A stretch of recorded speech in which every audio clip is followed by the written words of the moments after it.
I went to visit my parents today. It was a rather flying visit. Mum and Dad, if you're watching, I apologise for that, but thank you for the lovely lunch. Mum and Dad live in Kent, in the house where I did most of my growing up.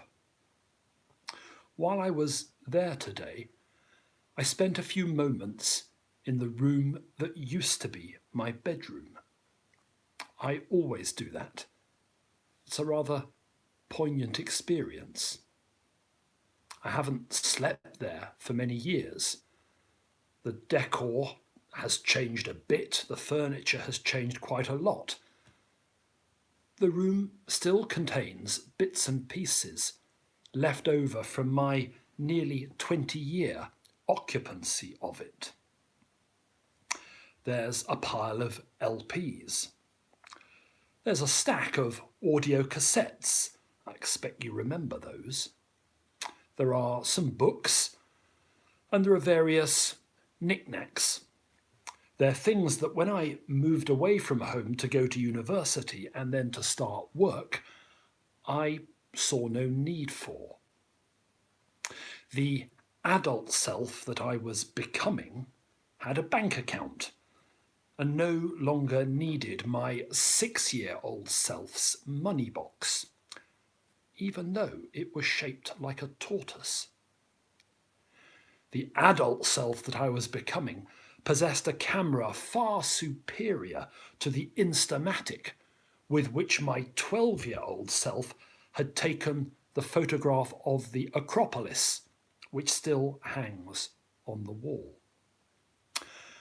And the adult self that I was becoming did not want to be associated with those tapes of the top 40 lovingly recorded by my 15-year-old self on Sunday afternoons in the early 1980s.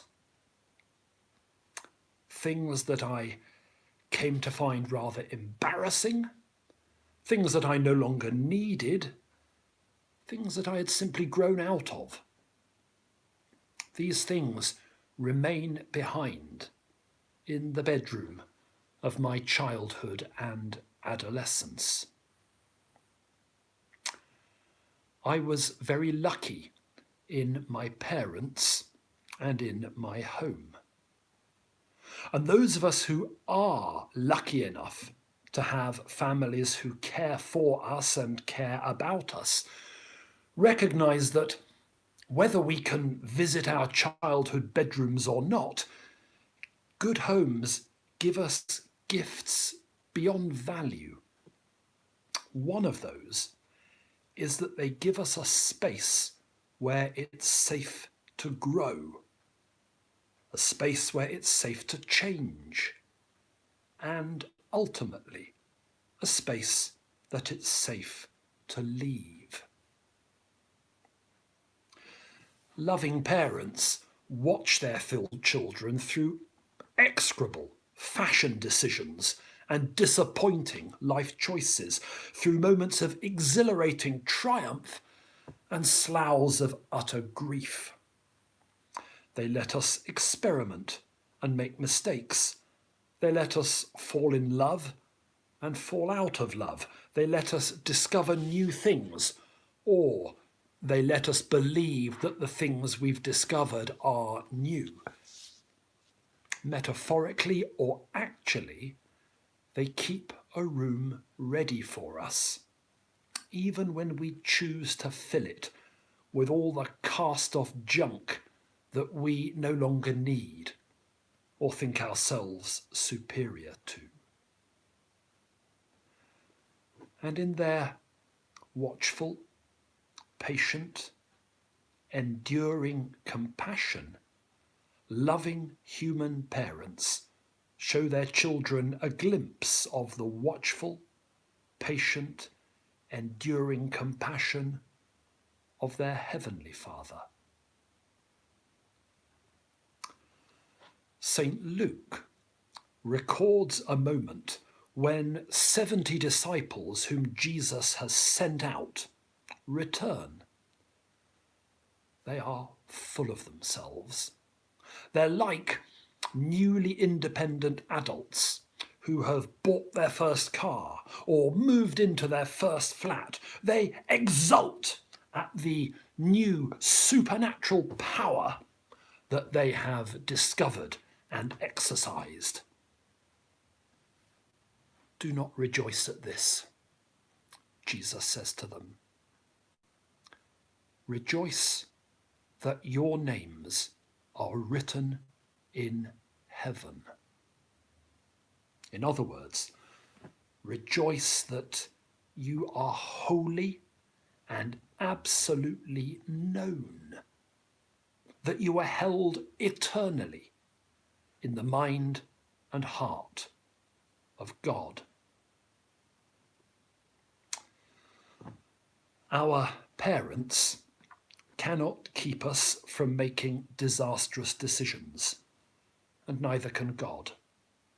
They cannot keep us from self-harm of 1,000 varieties, and neither can God.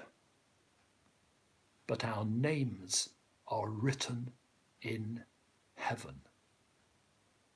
However high we pile the junk and poison and detritus of our lives, our names are written on his heart. There is no sorrow we know that he does not know, and his arms of mercy hold us in life and in death. I thank God for the room that I revisited today and for what it represents, all of it. And I thank God that my name, your names, our names are written in heaven.